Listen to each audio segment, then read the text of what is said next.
Hörmətli tamaşaçılar, biz indi Ağdama bağlanırıq. Əməkdaşımız Günəş Rızayeva İqtisadi Əməkdaşlıq Təşkilatı həftəsi çərçivəsində baş tutan Gənclər Forumundan ən son məlumatları çatdıracaq. Salam Günəş, səni eşidirik. Salam İlknur, xoş gördük. Səni və dəyərli tamaşaçılarımızı Ağdamdan salamlayıram. Bəli, sənin də qeyd etdiyin kimi Prezident İlham Əliyevin təşəbbüsü ilə ölkədə ilk dəfə olaraq İqtisadi Əməkdaşlıq Təşkilatı həftəsi özüşünə başlayıb. Biz də hazırda həftə çərçivəsində keçirilən Gənclər Forumunu işıqlandırmaq üçün buradayıq. Forumda bir çox məsələlər müzakirə olunur. İqtisadi və ticarət əməkdaşlığı, dayanıqlılıq və texnologiya, insan kapitalı və digər mövzular.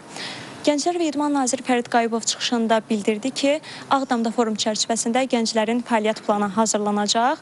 Həmçinin İqtisadi Əməkdaşlıq Təşkilatının baş katibi Əsəd Məcidxan isə bildirdi ki, Xankəndidə regionun müxtəlif ölkələrindən tələbələrin gəlib təhsil alması vacibdir. Qarabağ Universitetinin təklifi ilə tələbə mübadiləsində maraqlı olduqlarını da qeyd etdi.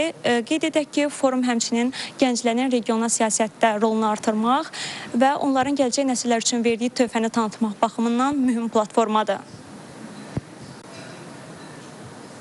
Başqa sualın yoxdursa İlknur, təşəkkürlər. Təşəkkürlər Günəş. Qeyd edim ki, bizlə bağlantıda əməkdaşımız Günəş Rızayeva idi. Eko həftəsi çərçivəsində baş tutan Gənclər Forumundan ən son məlumatları çatdırdı.